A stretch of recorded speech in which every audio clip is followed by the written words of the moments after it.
तनिषा भिसे मृत्यू प्रकरण ताजं असतानाच त्याच अनुषंगाचं आणखी एक प्रकरण जे आहे ते पुण्यातल्या पुना हॉस्पिटलमधून समोर आलेलं आहे। शहरी गरीब योजनेच्या अंतर्गत एक रुग्ण जो आहे तो या ठिकाणी दाखल झालेला होता। मात्र ज्यावेळी या रुग्णाचा दुर्दैवाने मृत्यू झाला त्यानंतर तब्बल या रुग्णाच्या नातेवाईकांना 8 तास हा मृतदेह ताब्यात घेण्यासाठी थांबावं लागलं होतं।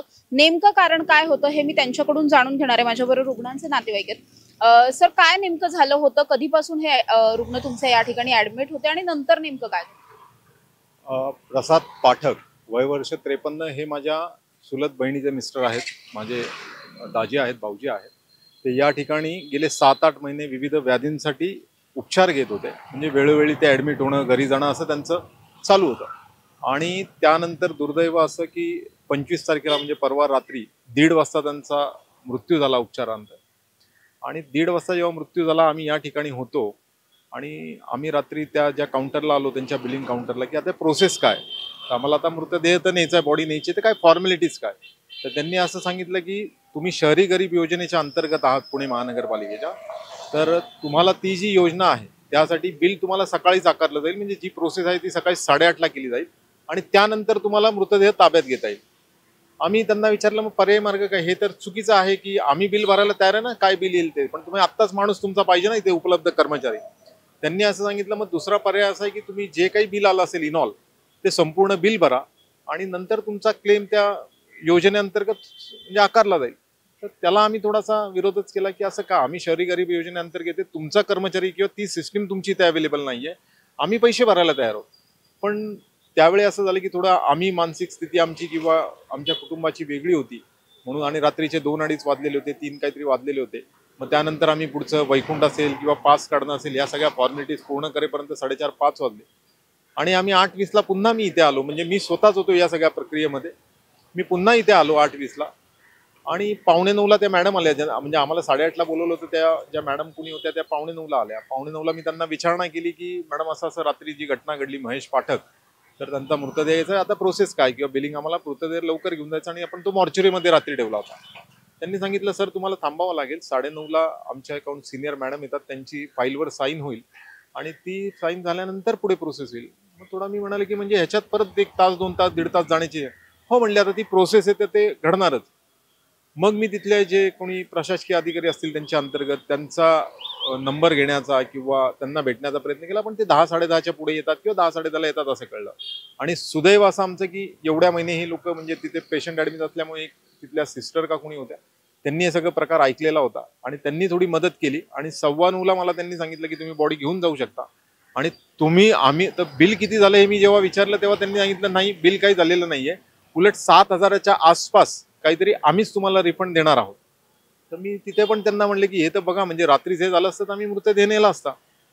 हे सगळं झाल्यानंतर बरोबर 9:30 मॉर्चरीमधनं आम्ही मृतदेह घेतला, तिथे माझी त्या रजिस्टरवर सिग्नेचर पण आहे आणि मग तो आम्ही घरी घेऊन गेलो। परंतु हे जे सगळं प्रकरण आहे शहरी गरीब योजनेच्या अंतर्गत पेशंट ऍडमिट आहे आणि यांची सिस्टीम नाहीये ती बिल बनवायची, की आम्ही बिल बनवू शकत नाही, ते सकाळीच सिस्टीम असते, ही काहीतरी उत्तरच वेगळी वाटली आणि तुम्ही तब्बल 8 तास तो मृतदेह तुमच्याकडे ठेवलात। आता तुम्ही समजा आमचं बिलिंग प्रोसिजर केली असती, आम्हाला मॉर्चरीमध्ये ठेवायचे, आम्हाला 10 तास ठेवायचे, 15 तास, तो आमचा वैयक्तिक विषय आला, पण आम्ही मृतदेहाला न्यायला तयार आहोत। आम्ही शहरी गरीब योजनेअंतर्गत जे बिल आहे तर तेही भरायला तयार होतो, तरी यांची सिस्टीम तिथं उपलब्ध नसल्याने केवळ सकाळी 9:30 वाजता मृतदेह ताब्यात मिळाला। अशी घटना ही पूर्ण आहे। सर, या सगळ्यामध्ये तुमचं नेमकं कुणाशी हे सगळं संभाषण होत होतं किंवा बिलिंगसाठी तुम्ही कुणाला? तिथे खाली ETO काहीतरी सेंटर आहे, म्हणजे जिथे आपण एंट्री करतो तिथे, तर तिथे रात्री तेच फक्त सेक्शन चालू होतं। तिथे फक्त आता आम्हाला नाव माहित नाही, तिथे एक सिस्टर होती, एक कोणी जेंट्स होते, त्यांच्याशी हे सगळं संभाषण चालू होतं। मी त्यांना एवढंही म्हणालो की अरे हे चुकीचं आहे मॅडम, तुमच्याकडे सिस्टीम अवेलेबल पाहिजे, आता हे तुमच्या हातात नाहीये, तुम्ही कर्मचारी आहात, मॅनेजमेंटने हे केलं पाहिजे की रात्री अपरात्री म्हणजे पेशंट, आता रात्री 9 वाजता एखादा पेशंट दगावला तर त्यांनी दुसऱ्या दिवशी 9 पर्यंत वाट पाहिजे, 12 तास तुम्ही मृतदेह ठेवून घेणार आहात का? तर ते शेवटी कर्मचारी आहेत, त्यांच्या हातात काही नव्हतं, पण त्यांच्याशी संभाषण होत होतं। सकाळी मी जेव्हा आलो तेव्हा मी विचार केला, तिथे कटारे मॅडमचा PRO म्हणून बोर्ड दिसला मला, म्हणलं ह्यांना तरी भेटू, पण त्या काहीतरी 9:30-10च्या आसपास किंवा त्याच्या पुढे येतात असं समजलं। ज्या अन्य कोणी प्रशासकीय CO मॅडम म्हणून असं म्हणलं की कोणी CO अशा मॅडम तिथे आहेत, म्हणलं त्यांना मला भेटू द्या किंवा त्यांचा फोन नंबर द्या, त्याही 10च्या पुढे येतात असं समजलं। त्यावेळी काहीतरी 8:45-9 वाजलेले होते, म्हणजे आम्ही भेटायचं कुणाला, म्हणजे भेटलो पण असतो, पण आम्हाला तो तिथं भेटण्यासाठी कोणी उपलब्ध असेल आता ठीक आहे, मान्य आहे की रात्रीच्या वेळी 2 आणि 3 वाजता कोणी भेटणार नाही, पण मी पण ह्या बाबतीतही असं म्हणेल की तुम्ही दुसरा कोणीतरी उपलब्ध ठेवा ना, की अशा काही जर का प्रसंग निर्माण झाले तर तुम्ही कुणाला तरी भेटण्याची तिथे तुम्ही ड्युटीला ठेवा, कुणाला तरी 12 तास रात्री. असं पण घडलं पाहिजे. तर भेटायचा प्रयत्न केला पण कोणी उपलब्धच नव्हतं त्यावेळी तरी, आणि फोन नंबर तर कोणी देणार पण नाही आणि देतच नाहीत. म्हणजे काही जणांनी मला असं विचारलं की तुम्ही फोन नंबर मागितला का, अरे देणारच नाहीयेत. कारण देणार नाही म्हणजे त्यांच्यात आणि आमच्यात वाद व्हायचा, कारण कर्मचारी त्यांना बांधील असतात, ते त्यांच्या अंडर असतात.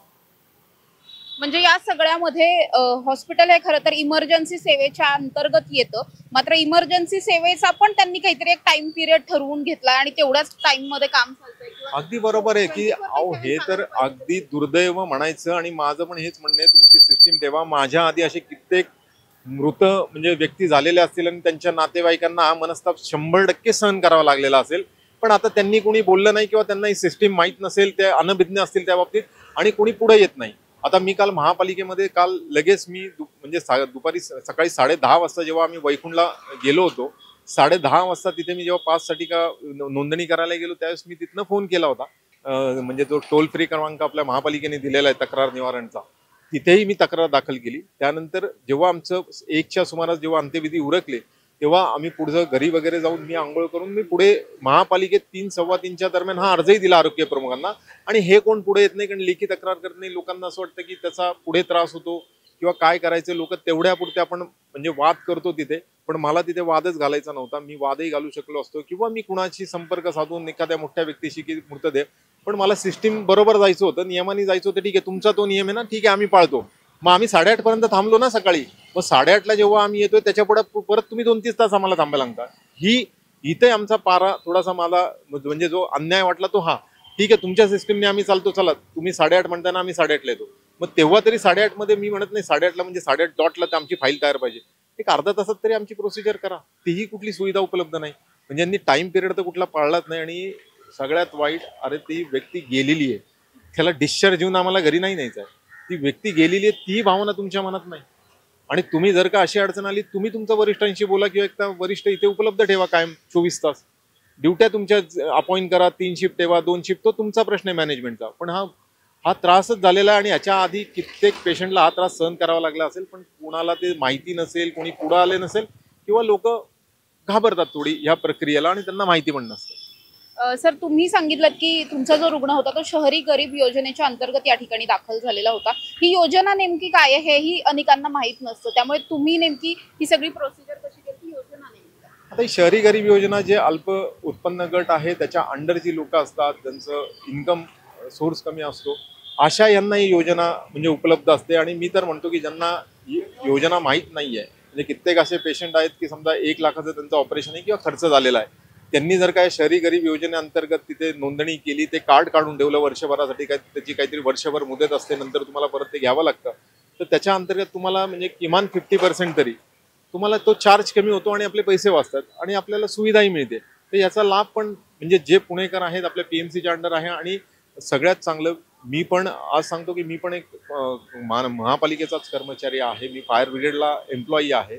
तर मला अत्यंत अभिमान आहे की या ज्या योजना आपण चालवतो, म्हणजे मी पण अनुभव घेतले जेव्हा आपण ती योजना म्हणजे कार्ड काढायला जातोय किंवा आमच्या पण ज्या CHS योजना असतात महापालिकेतल्या आरोग्य विभागाकडनं, म्हणजे एखादा माणूस असा विचार करतो की तिथे जाईल आता तासभर लागेल, 4 तास लागतील, 8 तास, तसं अजिबात नाहीये.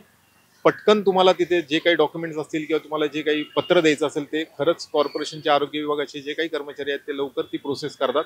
मी म्हणतो निदान त्यांना खरंच चांगली ती गोष्ट आहे की एक जी कौतुकाची बाब आहे की तिथे ते सगळं पाळलं जातं आणि त्याची सुविधाही चांगली आपल्याला वापरता येते. नक्कीच आपण बघितलं की पुणे हॉस्पिटलमध्ये हा सगळा प्रकार घडला. तब्बल 8-8.5 तासांपेक्षा जास्त काळ हा मृतदेह रुग्णांच्या नातेवाईकांच्या ताब्यात देण्यात आलेला नव्हता आणि त्यानंतर हे सगळं प्रकरण जे आहे ते काल उघडकीस आलं. या सगळ्यावरती हॉस्पिटल प्रशासनाचं नेमकं काय म्हणणं आहे हे सुद्धा आपण जाणून घ्यायचा प्रयत्न करणार आहोत. या सगळ्याच प्रकरणावरती आम्ही या रुग्णालय प्रशासनाशी संपर्क साधण्याचा सुद्धा प्रयत्न केला होता, मात्र उत्तर द्यायला टाळाटाळ करण्यात येत असल्याचं कुठेतरी दिसून येत आहे। त्यामुळेच आता या प्रकरणामध्ये आपण बघतोय की शहरी गरीब योजनेच्या या आधी सुद्धा कदाचित अनेक रुग्णांना अशाच पद्धतीने मृतदेह ताब्यात घेण्यासाठी कुठेतरी त्रास झालेला असू शकतो, मात्र अनेकदा या विरोधात आवाज उठवला जात नसल्यामुळे ही प्रकरणं समोर येत नाहीयेत। त्यामुळे अशा पद्धतीने जर या सगळ्या घटना घडत असतील तर याच्या विरोधात कायदेशीर कारवाई होणं सुद्धा गरजेची आहे आणि त्याचबरोबर या पद्धतीने आणखी काही रुग्णांना त्रास होऊ नये यासाठी एखादी सिस्टीम तयार करणं सुद्धा गरजेचं आहे, असंच या सुद्धा रुग्णांच्या नातेवाईकांकडून आणि सगळ्याच रुग्णांच्या नातेवाईकांकडून मागणी केली जाते। त्यामुळे या प्रकरणानंतर तरी या रुग्णालयामध्ये आता 24/7 चालणारी एखादी प्रशासन व्यवस्था उभी केली जाणार का हे पाहणं महत्त्वाचं असणार आहे। कॅमेरा पर्सन निलेश सह समृद्धी जाधव, टॉप न्यूज मराठी, पुणे। साठे स्कूल प्री प्रायमरी पासूनच करून घेतं फाउंडेशन पक्क करण्याची तयारी। म्हणूनच साठे शिक्षण समूहाच्या कित्येक विद्यार्थ्यांनी घेतलीये करिअर मध्ये उंच भरारी। 2025-26 या शैक्षणिक वर्षाकरिता आपल्या पाल्याचा आजच प्रवेश घ्या।